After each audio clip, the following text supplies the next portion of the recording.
Robbie, thank you for joining me today on Pop Culture Unplugged.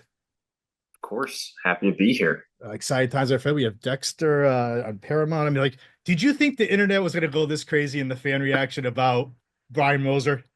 Dude, I mean, there's two avenues. Like, yes, I do because I think Brian Moser's an awesome character. But whether or not they were gonna like be approving of my rendition of Mhm. Brian, that's where obviously I'm biased in the negative where I always tell myself like, there's no way people are gonna buy this. But yeah, people seem to like it. I'm super excited about it.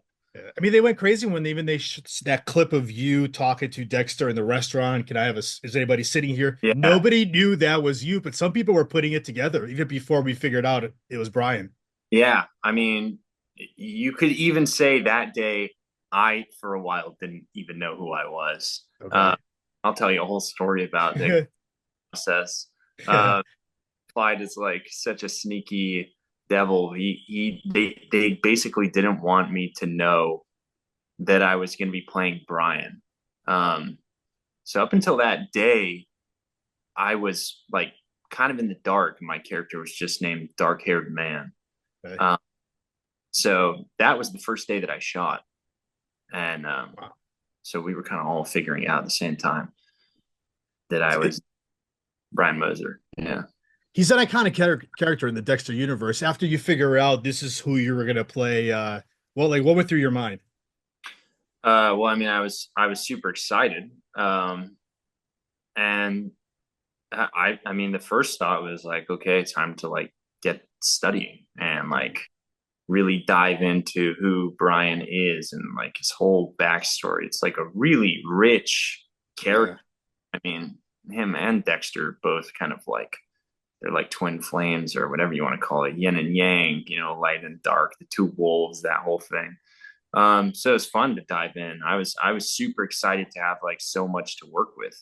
Um, did you go back to watch like the original one with Christian playing Brian, and Dude, I was just watching it. I mean, okay, I'm a Dexter fan.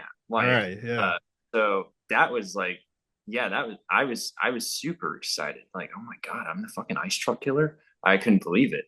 Um, yeah, I mean, I was super aware of Christian's performance. I always thought he was awesome.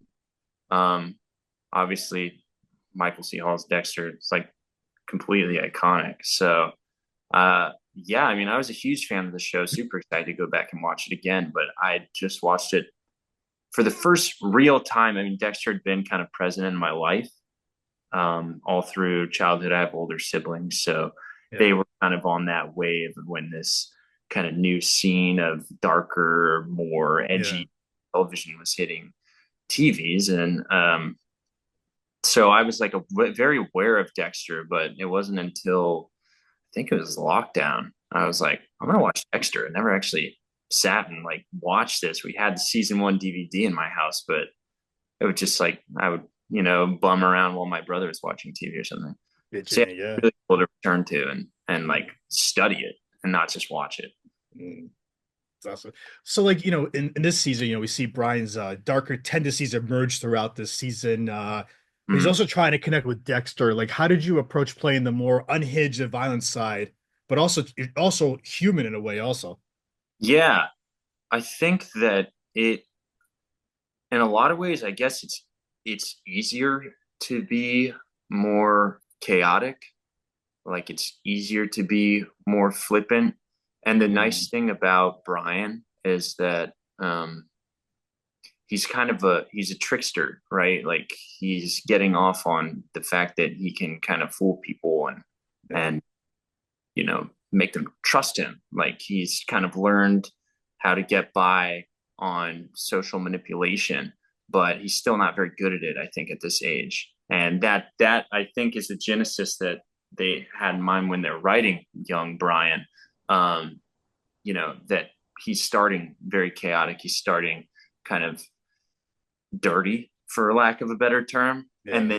then you'll watch him kind of grow into inevitably the Brian that Christian plays, where it's like clean, like the cleanest. So it's cool to play the young version of him and know that I can like have that room to lash out or kind of lose his cool before he, Mm, all I know is that how he is later, where it's like yeah. completely reeled in, like OCD, spick and span. How do you think he's often being compared to Dexter, how they process the trauma differently. What do you think led Brian down that path? Well, I mean, his abandonment is it's Uh, pretty front and center in this one. Where I do think New Blood is doing a lot to kind of contextualize Brian's actions in a way. Um, Obviously, we get a lot more in depth with uh, Harry and that yeah. dichotomy between the three of them. So I think that yeah, I feel I have a lot to play with in terms of like his anger for being abandoned, not only by Harry but just systemically. Yeah.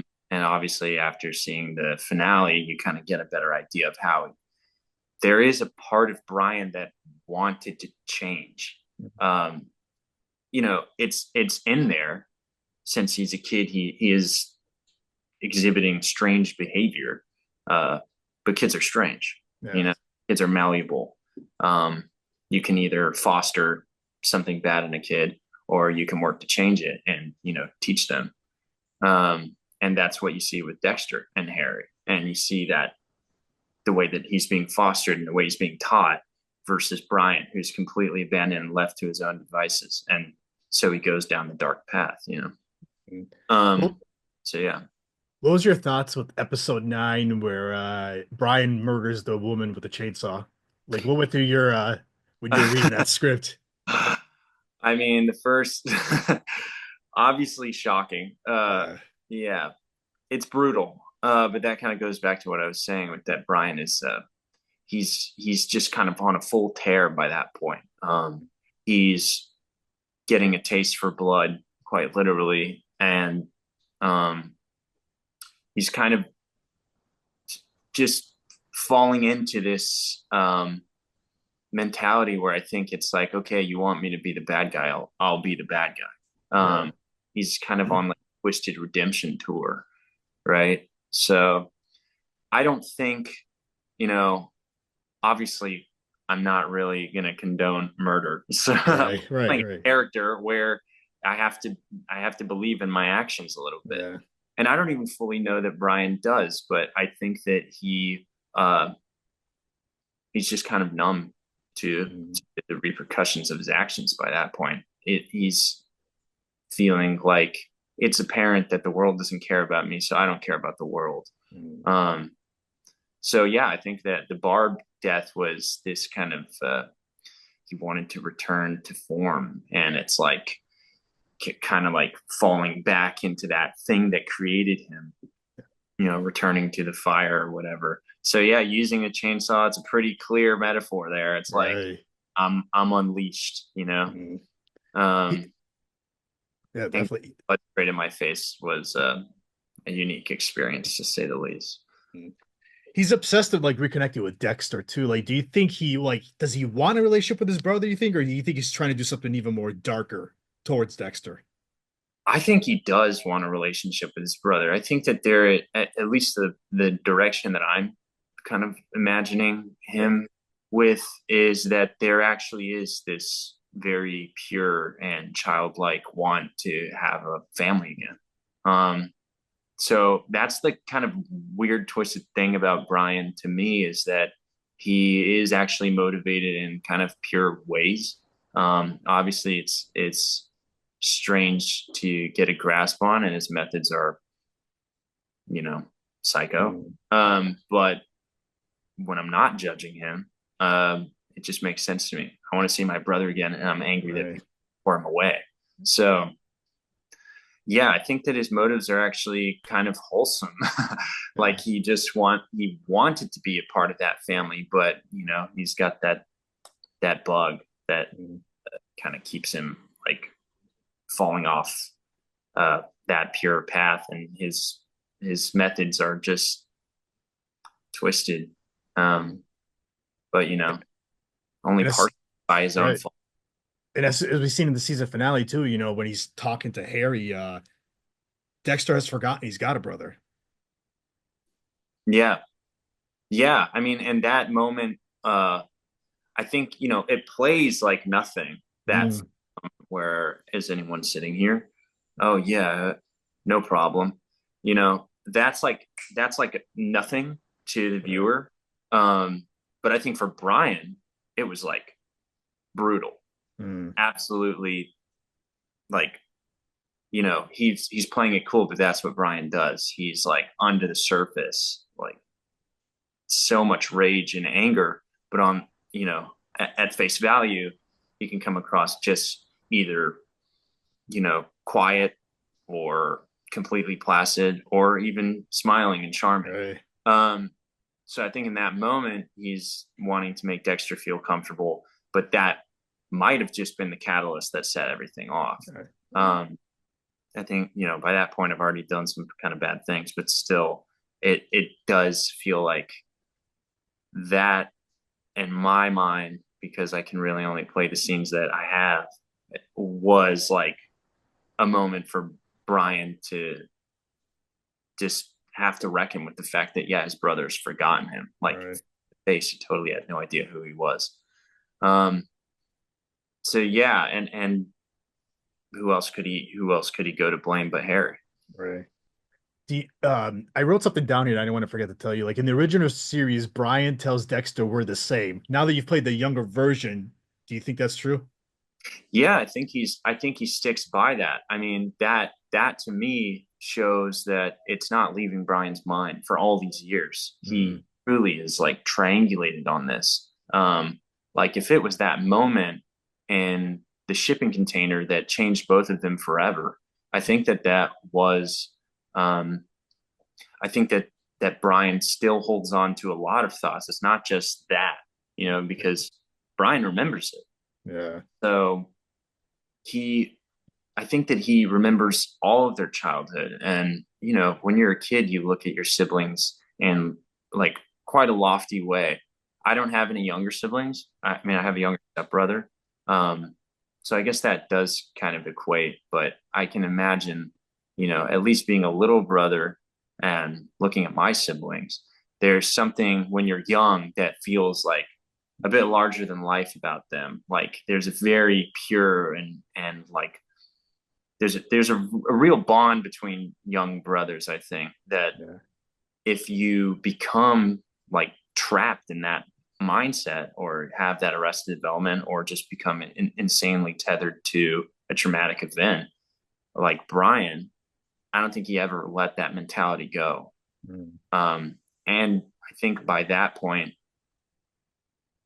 his idea of their relationship together, and what it was and what it could be, and especially after stalking Dexter and being yeah. aware that he has this dark passenger as well, um, he's kind of created this fantasy version of what they could become. Definitely. So, yeah, Why do you think Brian let Harry go at the end of the season? And he wrote that sign on the door too there. You're right. I know. I think I just there's a million reasons. I want to speculate.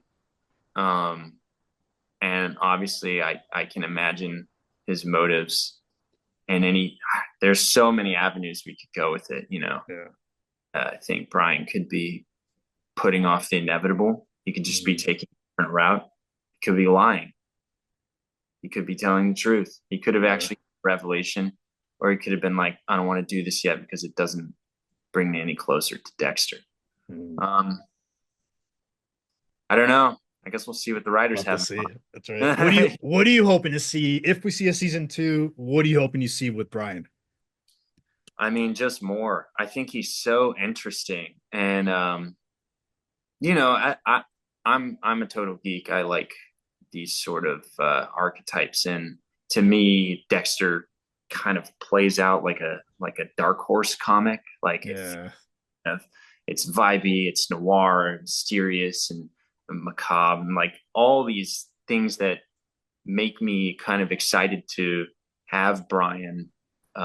If they do want to flesh him out, I mean, I would love to see just so much more of the kind of, like I was saying earlier, like what happens in his genesis from being a chaotic youth to being Yeah. this refined, cold-blooded, absolutely, suave adult who's just a master murderer.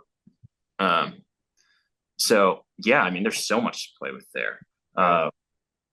How much is he lurking behind the scenes, you know?